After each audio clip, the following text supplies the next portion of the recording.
दोस्तों, गौतम बुद्ध कहते हैं कि एक भयंकर आदमखोर भेड़िया की तुलना में एक दगाबाज और दुष्ट दोस्त से अधिक डरने योग्य है, क्योंकि जानवर केवल आपके शरीर को ही हानि पहुंचाता है, लेकिन एक कपटी धोखेबाज दोस्त आपकी बुद्धि को हानि पहुंचाता है। केवल एक बुरे दोस्त ही आपको उस स्थिति तक पहुंचा सकता है जहां आपको ऐसा लगता है कि यह दुनिया बहुत खराब है, यहां रहने का कोई फायदा क्या है। और यही होता है जब आपको धोखा मिलता, आपको ठगा जाता है, और केवल व्यक्ति ही जो आंख बंद कर विश्वास करता है उसके साथ ठगी होती है।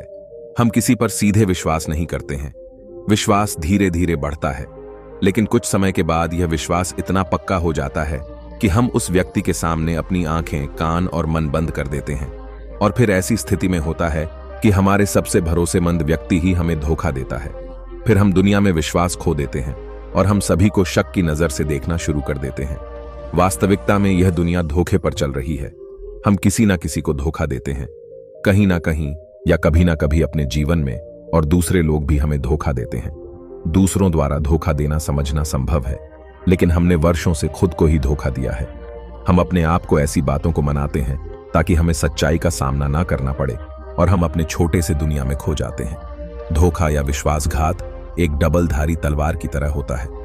हमें ऐसा लगता है कि हम दूसरे व्यक्ति को धोखा देकर उसे बेवकूफ बना रहे हैं, लेकिन यह कपटी तलवार हमारे सामने खड़ा व्यक्ति का गला उतना ही काटती है जितना कि यह हमारे गले को जीवन में काटती है। आज की बौद्ध की बातों से आप यह जानेंगे कि हम धोखे और विश्वासघात से खुद को कैसे सुरक्षित रखें। और इस वीडियो के अंत में हम 10 ऐसे संकेतों के बारे में बताएंगे जो एक ठग और झूठा में पाए जाते हैं। एक जवान लड़का बहुत क्रोधित हालत में था। उसको यह दुनिया बहुत बेकार लग रही थी, इसलिए वह स्वयं हत्या करने की सोच रहा था। जब वह पहाड़ी के शिखर तक पहुंचा तो उसने चिल्लाया, यह दुनिया इतनी बुरी क्यों है? यहां सब इतने स्वार्थी क्यों हैं? क्या मेरे जीने का कोई मतलब नहीं है? उसी पहाड़ी के शिखर पर एक बौद्ध सन्यासी ध्यान में लीन थे। उस जवान लड़के की उच्च आवाज सुनकर बुद्ध संजय के साथ उठ गए। उन्हें एकदम समझ में आया कि यह जवान लड़का यहां स्वयं हत्या करने आया है। जब वह जवान लड़का पहाड़ी से कूदने वाला था, तभी बौद्ध सन्यासी ने उसका हाथ पकड़ा और बौद्ध सन्यासी ने उसे पीछे खींचा और कहा, क्या हुआ? क्या आगे का रास्ता खत्म हो गया है? जवान लड़का ने कहा, कौन सा रास्ता? यहां कोई रास्ता नहीं है। मैं यहां से कूदकर स्वयं सुइसाइड करने जा रहा। बौद्ध सन्यासी ने कहा, हर किसी को एक ना एक दिन मरना होता है, लेकिन तुम इतनी जल्दी में क्यों हो? जवान लड़के ने कहा, क्योंकि यह दुनिया जीने के लायक नहीं है। यहां सभी मतलबी और धोखेबाज हैं। मैंने जिस पर यकीन किया वह सभी ने मुझे धोखा दिया। मेरा अपना भाई ने मुझे धोखा दिया, मेरे दोस्त ने मुझसे धोखा दिया, लेकिन आज यह सब बहुत ज्यादा हो गया है। मेरी पत्नी ने भी मुझे धोखा दिया। वो एक अमीर बिजनेसमैन के साथ फरार हो गई। इतने धोखे मिलने के बाद अब मुझे इस दुनिया में जीने का कोई मतलब नहीं है। एक स्वार्थ दुनिया में किसी पर भी भरोसा नहीं किया जा सकता, इसलिए मैं स्वयं हत्या करने जा रहा हूं। बौद्ध सन्यासी ने कहा, क्या तुम स्वार्थी नहीं हो? क्या तुम पर भरोसा किया जा सकता है? व्यक्ति ने कहा, मैंने किसी को धोखा नहीं दिया है, मैंने किसी से विश्वासघात नहीं किया है। अगर चाहो तो मेरे गांव जाकर पूछ सकते हो। लोग मेरा फायदा उठाते रहते हैं, लेकिन अब तक मैंने किसी के साथ बुरा नहीं किया है। बौद्ध सन्यासी ने कहा, मुझे तुम पर भरोसा नहीं होगा। तुम्हें मुझे यह साबित करना होगा कि तुम स्वार्थी व्यक्ति नहीं हो। व्यक्ति ने पूछा, इसे साबित करने के लिए मुझे क्या करना होगा? सन्यासी ने उत्तर दिया, तुम्हें अगले 1 साल तक मेरे आश्रम में मेरे साथ रहना होगा। फिर यह मुझे पता चलेगा कि तुम ईमानदार इंसान हो या तुम भी दूसरों की तरह स्वार्थी और कपटी हो। व्यक्ति ने कहा, ठीक है, मैं आपके आश्रम में 1 साल तक रहकर खुद को साबित करूंगा। बौद्ध सन्यासी ने उस जवान लड़के को अपने साथ अपने आश्रम में ले गए और उसे अपना शिष्य बनाया। अगली सुबह बौद्ध सन्यासी ने उस नए शिष्य को अपने पास बुलाया और कहा, मुझे तुम पर अभी भी भरोसा नहीं है, लेकिन तुम जाओ और भिक्षा मांगो। तब तक मैं तुम्हारे अन्य गुरु भाइयों को सिखाऊंगा। शिष्य ने गुरु को नमस्कार किया और भिक्षा मांगने के लिए रवाना हो गया। उसने आज तक कभी भिक्षा नहीं मांगी थी, इसलिए उसे भिक्षा मांगने में बहुत परेशानी हो रही थी। भिक्षा के लिए उसके मुंह से शब्द नहीं निकल रहे थे। उसका अहंकार उसे रोक रहा था। उसके अंदर उसका घमंड उठ रहा था। मास्टर को गलत साबित करने के लिए उसने भिक्षा मांगी और उस भिक्षा को लेकर वह गुरु के पास लौट आया। उसके हाथ में भिक्षा देखकर गुरु ने कहा कि तुम कम से कम किसी हद तक भरोसेमंद हो। मैंने सोचा था कि तुम भिक्षा मांगने में सक्षम नहीं होगे। लेकिन तुमने मुझे गलत साबित किया। मेरे साथ अपने गुंबद पर चलो। गुरु ने कहा, मुझे वहां तुम्हें कुछ दिखाना है। गुरु ने उस शिष्य को छतरी में ले गया। छतरी के ऊपर एक मटका लटक रहा था। गुरु ने मटके की ओर इशारा करके कहा, क्या तुम उस मटके को देख रहे हो? इसमें जहर है, और यह जहर ऐसा भी है, अगर किसी को दिया जाए तो व्यक्ति बहुत ही आसानी से मर सकता है और कोई जान भी नहीं पाएगा कि उसकी मौत कैसे हुई। जवान शिष्य ने कहा, लेकिन गुरुदेव, आप मुझसे यह सब क्यों बता रहे हैं? सन्यासी ने कहा, मैं तुम्हें बस चेतावनी दे रहा हूं कि कभी धोखे से भी इसे ना खाना। कुछ दिनों बाद गुरु अपने शिष्यों के साथ एक जंगल से गुजर रहे थे कि अचानक कुछ जंगली डाकुओं ने उन पर हमला कर दिया। सभी शिष्य अपनी जान बचाने के लिए इधर उधर भागने लगे, लेकिन अधिक उम्र के कारण गुरु भागने योग्य नहीं थे। तभी उसी नए शिष्य ने गुरु की जान बचाई और आश्रम ले आया। आश्रम पहुंचते ही गुरु ने सभी के सामने उस शिष्य की प्रशंसा की और कहा, मेरे नए शिष्य, तुम सभी से बेहतर है, जिसने मेरी जान को जोखिमों से बचाई और मुझे यहां सुरक्षित लाया। आज के बाद मुझे उस पर विश्वास है। उस दिन के बाद हर सुबह जब भी गुरु उस शिष्य से मिलते, वह उससे एक बात कहते, मुझे तुम पर पूरा विश्वास है। धीरे धीरे गुरु का उस शिष्य पर विश्वास बढ़ता रहा और यह इतना बढ़ गया कि एक दिन गुरु ने शिष्य को अपने पास बुलाया और कहा, मेरे पास कोई पुत्र नहीं है, लेकिन तुम मेरे बेटे की तरह हो। मैं अब बूढ़ा हो गया और मेरी आयु भी बहुत हो गई, इसलिए मेरी मृत्यु के बाद मैं चाहता हूं कि तुम इस आश्रम की जिम्मेदारी को अपने हाथों में लो। शिष्य ने कहा, गुरुदेव, अगर यह आपकी इच्छा है तो मैं भी आपके सुख के लिए इस जिम्मेदारी को संभाल लूंगा। यह कहते ही शिष्य चला गया। कुछ दिनों बाद गुरु बीमार पड़ गए तो उसने आश्रम के सभी शिष्य को बुलाया और घोषणा की कि युवा शिष्य उसके बाद इस आश्रम को संचालित करेगा। दिन धीरे धीरे बीतते गए और वह युवा शिष्य की मन की बेचैनी बढ़ने लगी। उसे जितनी जल्दी हो सके आश्रम को अपने कब्जे में करना था। वह हर सुबह गुरु के पास जाता, उनकी सेहत पर कोई प्रभाव पड़ रहा है या नहीं दिखने के लिए, लेकिन गुरु की सेहत दिन प्रतिदिन ठीक हो रही थी। अब उसकी सहन शक्ति का बांध टूट रहा था। उसकी रातें नींदहीन हो गई। वह हमेशा सोचता रहता था मास्टर को कैसे रास्ते से हटाया जाए, और कोई भी ना जाने कभी कभी उसे यह ख्याल आता था कि मास्टर को नदी में धक्के मार दे, लेकिन अगले ही पल उसे यह अनुभव होता कि मास्टर एक अच्छा तैराक है, वह तैर कर निकल जाएंगे। कभी कभी उसे यह विचार आता था कि वह मास्टर को गले दबाकर मार देगा। सभी जानते हैं कि मैं मास्टर का विश्वास पात्र हूं, इसलिए किसी को भी मुझ पर संदेह नहीं होगा। लेकिन फिर वह सोचते हुए अपने आप से वह बात करता है कि यदि थोड़ी सी गड़बड़ी अगर हो गई तो हालात और बदतर हो सकते हैं। उसे कुछ ऐसी तरकीब ढूंढनी होगी जिससे कि मास्टर तो मरे ही और सबको यह लगे कि यह एक पराकीर्ति मौत हुई है और इसे ईश्वर ने स्वीकार किया है। एक दिन वह युवा शिष्य मास्टर के कुटिया में मास्टर के पास बैठा था। तभी उसकी नजर ऊपर लटकती हुई उस मटके पर पड़ी। उसे याद आया कि मास्टर ने कहा था कि इसमें जहर है, और वह जहर ऐसा है कि अगर किसी व्यक्ति को दिया तो व्यक्ति बहुत आसानी से मर सकता है और किसी को भी पता नहीं चलेगा कि वह कैसे मरा। उसने सोचा कि इस जहर को मास्टर को देना सही होगा और कोई भी नहीं जानेगा कि वह कैसे मरा। फिर उसके पास पूरे आश्रम पर काबू पाने की संभावना भी होगी। अगले दिन उसने गुप्त रूप से मास्टर के कुटिया से वह जहर चुराया और मास्टर के खाने में मिला दिया। मास्टर ने वो रात का खाना खाया और सो गए, लेकिन सुबह होने पर पूरा आश्रम जाग उठा, लेकिन मास्टर नहीं उठे। शिष्य गुरु के कुटिया में गए और देखा कि मास्टर की मृत्यु हो गई है। जब उस युवा शिष्य को यह जानकारी मिली तो उसके अंदर खुशी की लहर दौड़ पड़ी और वह आश्रम का नियंत्रण संभालने का कार्य शुरू कर दिया। आश्रम में एक पुराना शिष्य भी था। वह सब कुछ खामोशी से देख रहा था। वह अपने कुटिया में गया और वहां से एक दवा लेकर आया और मास्टर को दिया। कुछ ही समय में मास्टर की चेतना वापस आई और वह ठीक से उठकर बैठ गए। ऐसा देखकर उस युवा शिष्य के पैरों तले जमीन खिसक गए। वह बहुत घबराया हुआ था। गुरु ने बाकी शिष्यों को उनके कार्यों पर भेज दिया और युवा शिष्य को अपने पास बुलाया और कहा, क्या तुम अभी भी विश्वास योग्य हो? क्या तुम मुझे धोखा नहीं दोगे? क्या तुम स्वार्थी नहीं हो? शिष्य गुरु की पांवों में गिर पड़ा और कहा, मुझे नहीं पता कि मैंने इस अपराध को कैसे किया है। मैंने आज तक किसी को धोखा नहीं दिया है। लोग मुझे धोखा दे रहे हैं, लेकिन नहीं जानता कि मैं आज आपके साथ धोखा क्यों और कैसे से किया। गुरु ने कहा, तुम मुझे धोखा नहीं दे सकते क्योंकि मैंने कभी तुम पर विश्वास हो नहीं किया है। मैं किसी पर भी विश्वास नहीं करता। मैं केवल उसी पर विश्वास करता हूं जो मैं अपनी आंखों से देखता हूं, और मैं तुम्हारे भीतर की लालसा देखना चाहता था। और मैंने तुम्हें यह लालसा जानबूझ कर दी थी, क्योंकि किसी को धोखा देने के सिर्फ 3 ही कारण होते हैं। पहला स्वार्थ, दूसरा लालसा और तीसरा ईर्ष्या। वह युवा सन्यासी मास्टर से पूछा, लेकिन मास्टर, मैं अपने आप को अपना यह कैसे स्वार्थ, लोभ और ईर्ष्या से मुक्त रख सकता हूं? मास्टर ने कहा, खुद को पढ़े, खुद को जाने और खुद के अंदर प्रवेश करने का प्रयास करो। इंसान में बहुत महान संभावनाएं होती हैं। वह खुद को कुछ भी बना सकता है, वह कुछ भी हो सकता है। और जब आपको मौका ना मिले तो अपने अंदर देखें और जानने की कोशिश करें कि आप क्यों बदल रहे हैं, कौन आपको बदल रहा है, क्या यह परिवर्तन अच्छा है या बुरा। आत्मनिरीक्षण करो।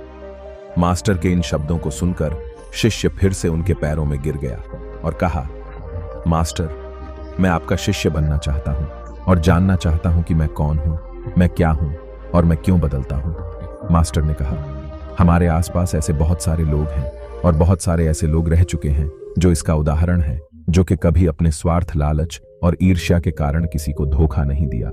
वह किसी का विश्वास घाट नहीं करते।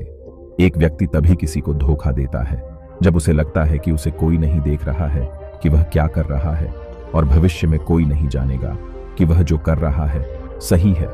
पकड़े जाने के बाद वह अपनी सुरक्षा के लिए अधिकतर तर्क देता है कि मैं कुछ नहीं कर सका। यही आखिरी राह थी, मुझे मजबूर किया गया था। लेकिन यह धोखा देने के पीछे की सच्चाई है जो हर विश्वास घाट के पीछे छुपी होती है, लेकिन फिर भी व्यक्ति यह जानबूझकर करता है। मास्टर ने शिष्य की आंखों में देखते हुए कहा, याद रखें, हम किसी को धोखा देने पर हमें उसकी आंतरिक अभिज्ञान को चोट पहुंचाते हैं, और वह इतनी बुरी तरह चोट उसके दिल पर लग जाती है कि फिर वह किसी पर भरोसा नहीं कर पाता। वह अंदर से बहुत ही दुखी और अकेला महसूस करने लगता है। इसलिए यदि आप चाहते हैं कि कोई आपको धोखा ना दे, तो आप अपनी आंखें, कान और मन को खुले रखें। लोगों पर विश्वास करें, लेकिन इतना विश्वास मत करें कि वे आपका फायदा उठाने लगे। हमेशा अपने सबसे जरूरी कार्यों पर नियंत्रण में रहे और कभी कभी खुद को जांचते रहे, क्योंकि जिस धोखे को आप टालना चाहते हैं, क्या आप किसी दूसरे के साथ वैसा ही धोखा कर रहे हैं? अगर कोई आपको फिर भी धोखा दे रहा है तो निराश ना हो, क्योंकि हर विश्वासघात किसी व्यक्ति को कुछ ना कुछ सीखा कर जाता है। धोखा खाने के बाद एक व्यक्ति पहले के मुकाबले ज्यादा सतर्क और सावधान हो जाता है। इसलिए अपनी जिंदगी को बिगाड़ने की आदत ना डाले, बल्कि इसे एक सबक समझे और आगे बढ़े। मास्टर ने कहा, यह है धोखेबाज व्यक्ति के 10 निशानियां एक चतुर व्यक्ति के जो आपको धोखा दे सकते हैं, आपके चैन और नींद चुरा सकते हैं और आशा की गहरी समुद्र में डूबते हुए आपकी जिंदगी खत्म कर सकता है। पहला चिन्ह, वह व्यक्ति जो झूठा होगा वह धोखेबाज होगा। वह सब कुछ आपसे छुपाए। आप उसके बारे में दूसरे लोगों से जानेंगे, और जब आप पूछेंगे वह कहेगा कि उसे बताना भूल गया।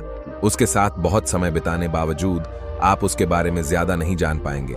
वह आपके बारे में क्या सोचता है, उसकी जिंदगी में क्या चल रहा है, यह आपको हमेशा भ्रमित करेगा, क्योंकि वह सब कुछ आपसे छुपाए, क्योंकि वह सच्चा आदमी है ही नहीं। एक सच्चा आदमी को अपने बारे में बताने से कोई परेशानी नहीं होती। वह आपके साथ लगभग सब कुछ साझा करता है, लेकिन एक धोखेबाज बहुत सतर्कता से चलता है। इसलिए हमें इन बातों पर ध्यान देना चाहिए, जिनके साथ हम एक संबंध में हैं, जिनके साथ हम अपने जिंदगी का विश्वास और प्यार का सौदा करने जा रहे हैं। क्या वह हमारे साथ अपने जीवन की पूरी कहानी साझा करता है या नहीं? क्या वह बातें हमसे छुपाता है? अगर वह छुपाता है तो वह व्यक्ति एक बड़ा धोखेबाज और दगाबाज है। दूसरा चिन्ह, वह व्यक्ति जो धोखेबाज हो या हमारे साथ सच्चा प्यार नहीं है, तो वह हमारी परवाह नहीं करेगा। हम उसकी परवाह कितनी भी करें, हम उसके लिए कुछ भी क्यों ना करें, लेकिन वह हमारी परवाह बिल्कुल भी नहीं करेगा। और यह एक बार ही नहीं दिखेगा, बार बार दिखेगा, लेकिन हम इसे नजरअंदाज करते हैं। यह हमारी गलती है, क्योंकि हमारे मोहित होने के कारण हम अपनी आंखों के सामने से उसको नहीं देख पाते। यह हमारी गलती है। अगर हम थोड़ा सावधानी से ज्यादा देखने की कोशिश करें तो हमें पता चलेगा कि वह हमारी फिक्र नहीं करता। तीसरा चिन्ह, एक धोखेबाज व्यक्ति भी बड़ा झूठा होता है। उसके शब्द उसके आपसी मेल नहीं खाते। उसकी जीभ बदलती रहती है। वह अपने वचनों को नहीं निभाता, लेकिन हम उसकी झूठे में फंस जाते हैं। इसलिए हम उसे पहचानना इन पाते। चौथा चिन्ह, एक धोखेबाज व्यक्ति हमारे मुख पर परेशान सा और सराहना हमारे सामने करेगा, लेकिन वह कभी भी हमारी प्रशंसा नहीं करेगा और हमें सम्मान नहीं करेगा। चाहे हम उसके लिए मर जाएं, वह हमें कभी सराहना नहीं करेगा और हमें उतना महत्व नहीं देगा जितना कि हम अपनी जिंदगी में देते हैं, क्योंकि वह हमें एक दिन धोखा देगा। इसलिए यह बेहतर है कि हम सतर्क रहे, पहले ही बहुत धोखे खा चुके हैं। 5वां चिन्ह, वह कहते क्या है, उस पर आपको ध्यान देने की वजह उनके कार्यों पर ध्यान केंद्रित करें। बात करना बहुत आसान है, लेकिन करना बहुत ही मुश्किल होता है, और ज्यादातर लोग इन बातों पर फंस जाते हैं। इसलिए चाहे वह आपसे कितनी भी बातें करें, आपके साथ कितने वादे करें, जब तक वह उसे दिखाने का प्रदर्शन नहीं करता, तब तक उस पर विश्वास ना करें। 6ठा चिन्ह, यह अक्सर प्यार के संबंध में देखा जाता है कि यह धोखेबाज व्यक्ति उस व्यक्ति को कैसे पकड़ता है जो उससे प्यार करता है, जैसे कि उसके सामने हमेशा उपलब्ध होता है। वह कहीं नहीं जा रहा है, वह उसके लिए यहां रहेगा, उसे ना तो सम्मान करेगा और ना ही सम्मान देगा, और अगर सम्मान के लिए विनती की जाए तो वह उसे और अधिक अपमानित करेगा। यदि आपको संबंध में किसी से विनती करनी हो तो समझो कि उसमें आपके लिए प्यार नहीं है। जो वास्तव में आपसे प्यार करता है वह चाहेगा कि आपके साथ अधिकांश समय बिताए, जिससे आप समय के लिए विनती करें। समझो कि उसमें आपके लिए प्यार नहीं है। 7वां चिन्ह, वह हर चीज के लिए समय निकाल सकता है, लेकिन कभी भी आपके लिए समय नहीं निकालेगा। वह अपने जीवन में आपके लिए कुछ भी नहीं छोड़ेगा, लेकिन आपको कभी नहीं छोड़ेगा। वह तभी आपसे बात करेगा जब उसे मन करेगा, ना कि जब आपको उनकी जरूरत होगी। वह आपको किसी और के साथ बदल सकता है, लेकिन आपके लिए कुछ नहीं बदलेगा, ना तो उनकी आदतें, ना ही उनका स्वभाव, और ना ही उनकी सुविधा। 8वां चिन्ह, वह कभी भी आपको आपके प्रति समर्पित और आज्ञाकारी नहीं होगा, जैसा कि हम आपके साथ हमेशा रहेंगे। चाहे जो भी हो, हम समर्थन करेंगे। चाहे जैसा भी समय हो, वह सिर्फ अपनी शर्तों पर ही आपके साथ रहेगा। जब उसे आराम और अच्छा लगेगा तभी वह आपके साथ रहेगा, और अगर उसे थोड़ा भी चोट लगे तो वह चला जाएगा, क्योंकि वह कभी भी अपनी सुविधा के लिए अपने सीमा के बाहर कुछ भी करने के लिए नहीं आएगा। 9वां चिन्ह, वह हमेशा आपको चोट पहुंचाएगा, कभी जानबूझकर और कभी बिना जाने कि वह आपको कितना चोट पहुंचा रहा है, और आपका हृदय लगातार दुखे। आप उस व्यक्ति के साथ खुश रहेंगे जो वास्तव में आपसे प्यार करता है। उसके साथ होने से आपको ऐसा लगेगा कि आप हवा में हल्के से उड़ रहे हैं, और अगर आप एक धोखेबाज और गलत व्यक्ति के साथ संबंध में है तो सब कुछ भारी और असावधानी लगेगा। ऐसा लगेगा कि कुछ गड़बड़ है। अंदर से एक आवाज आएगी कि यह संबंध आपके लिए सही नहीं है, और यदि इसे सुनने के बावजूद आप इसे नजरअंदाज करते हैं तो यह आपकी गलती होगी। 10वां चिन्ह, आपके जीवन में वे कहीं नहीं है। आपके जीवन में उनकी कोई विशेष जगह नहीं है। जब चाहे वे आसानी से आपके जीवन से आपको निकाल ला सकते हैं, और उन्हें कुछ फर्क नहीं पड़ेगा। यदि आप यह नहीं मानते और उनकी सच्चाई जानना चाहते हैं तो आप अपनी जीवन से कुछ दिनों के लिए गायब हो जाइए। उन्हें कुछ फर्क नहीं पड़ेगा, बल्कि वे खुश रहेंगे। अच्छा है कि समस्या हमारे जीवन से चली गई है। अब हम आजाद हैं और हम जो चाहे वह कर सकते हैं। यदि आप भी अगर ऐसे व्यक्ति के साथ संबंध में हैं तो आप अपने बुद्धि को संयम में लाइए और जितनी जल्दी हो सके कि इससे बाहर निकले। मुझे विश्वास है कि ऐसे संबंध से बाहर आने के बाद आपको सुख, शांति और प्यार मिलेगा। और क्या दुनिया में सिर्फ एक ही व्यक्ति है? यदि आप एक खराब व्यक्ति को छोड़ देते हैं तो 10 अच्छे लोग आपके जीवन में आएंगे जो आपको सम्मान और प्यार देंगे। और जब तक आप इस तरह के झूठे व्यक्ति के साथ हैं, तब तक आप अपने अच्छे लोगों को नहीं देख पाएंगे। लेकिन जैसे ही आप ऐसे धोखेबाज व्यक्ति को छोड़ देंगे, अच्छे लोग आपके जीवन में आना शुरू हो जाएंगे। और एक और बात, आजकल वे लोग जिनके साथ प्यार में धोखा हुआ है, वे कहते हैं कि प्यार कुछ नहीं है, सब कुछ झूठ है। आजकल सब कुछ झूठा है, लेकिन यह पूरी तरह से सही नहीं है।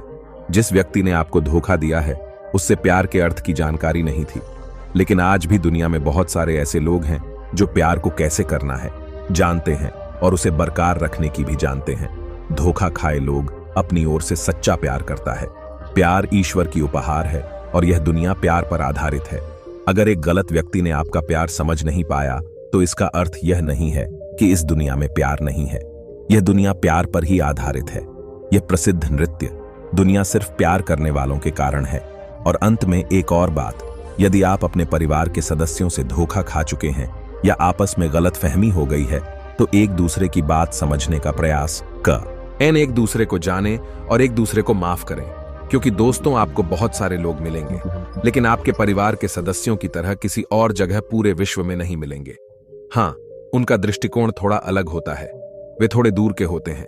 आपके परिवार के बाहर, जैसे कि आपके दोस्त, दूर के रिश्तेदार या पड़ोसी। लेकिन परिवार के सदस्यों को माफ कर देना बुद्धिमानी होती है। तो दोस्तों, आज के वीडियो में बस इतना ही। उम्मीद है आपको यह वीडियो पसंद आई होगी। अगर पसंद आई होगी तो वीडियो को एक लाइक करना मत भूलिए और चैनल को सब्सक्राइब कर लीजिए।